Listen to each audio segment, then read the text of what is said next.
Dengan menggunakan tangan yang sama, tangan kanan dia korek mata Fufu sampai pegang telefon tu. Boleh korek mata. Sempat lagi dia buat macam tu. Itulah detik-detik menakutkan dilalui oleh wanita bernama Nur Mahfuzah Nordin atau Fufu yang diserang oleh seorang lelaki misteri di tempat awam baru-baru ini. Cerita Fufu, suspek berusia 42 tahun itu tiba-tiba bertindak kasar dengan menyerang dan memukul dirinya tanpa belas ihsan. Alamak, takutnya dengar cerita yang dilalui oleh Fufu ni. Apa kata kita tanya tuan punya badan sendiri apa sebenarnya yang terjadi ketika itu dan perkembangan terkini kes berkenaan. Malang memang betul tak berbau, tapi itulah, kita harus sentiasa berwaspada lah, alert pada sekitar kita lah. Kejadian berlaku pada 17 Mei 2022 jam lebih kurang 10.30 pagi. Ketika Fufu berada di Jalan Taiping Klang telah memarkirkan kenderaan Fufu dan Fufu hadirnya daripada mahkamah bertujuan pergi menghala ke mall Center Point tersebut untuk menghantar telefon bimbit Fufu untuk reset the password. Jadi pagi tu park kereta dekat tepi Pizza Hut Jalan Taiping. 50 meter yang pertama selamat. Masuk 50 meter kemudian Fufu mendengar tapak kaki seolah orang mengejar kita dari belakang macam rempuhan. Tap tap tap tap tap. Dan tap tu laju. Belum sempat Fufu nak toleh ke arah belakang belah kanan because I'm a right handed. Fufu dah ditendang, terajang dari arah belakang, tersungkur terus ke depan. Di mana kejadian tu berlaku? Di walking alley of the mall. Kaki 5 mall tersebut. Ketika 50 meter pertama itu yang berlaku, 50 meter kemudian diserang, dah ditumpaskan dengan cara begitu, tertuduh pijak belakang badan Fufu dengan kaki kanan dia. Handphone Fufu yang Fufu pegang terjatuh 2 tapak tangan daripada kepala Fufu ketika Fufu dah habis tersungkur. And I'm on heels ya, masa tu tak dapat nak bangun. The tiles is quite slippery dan kasut macam tu dan keadaan terkejut kami. Jadi kita tak dapat nak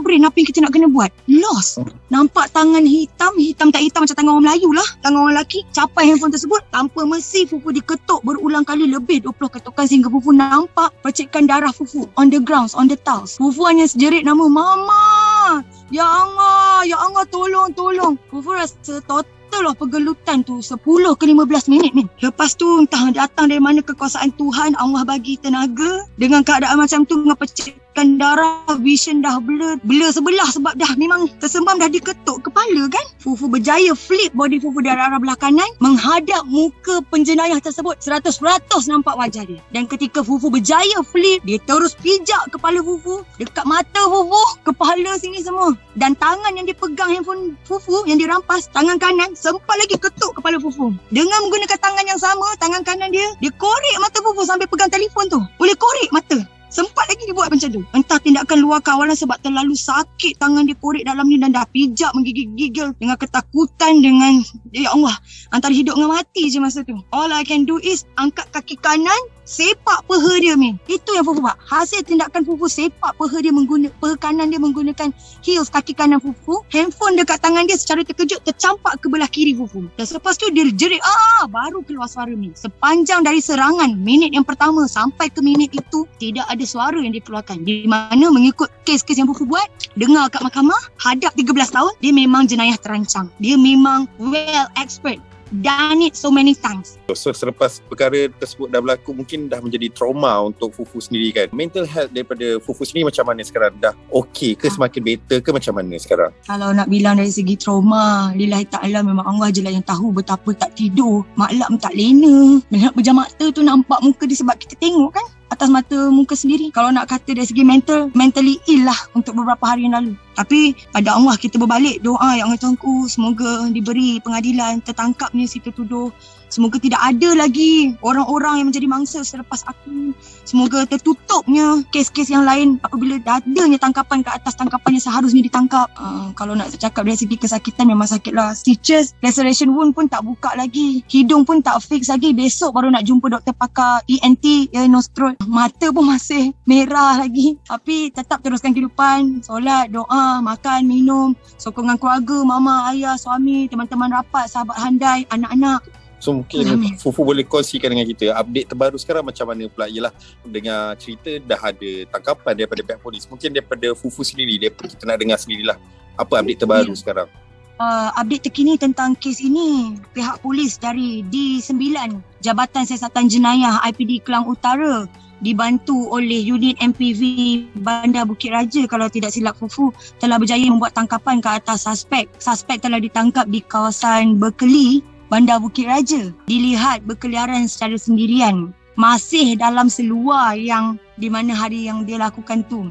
Dan suspek boleh bercakap seperti orang biasa dan bukanlah orang gila.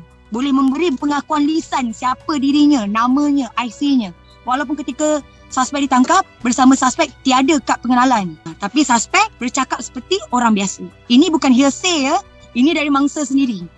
Berdasarkan cap jari, maklumat dari PDRM dan Jabatan Pendaftaran Negara mendapati suspek berusia 42 tahun, berasal dari Pahang, Jengke dan dikatakan macam homeless tapi wang-wang alam. Dan berdasarkan rekod tersebut juga telah mendapati suspek terlibat dengan 16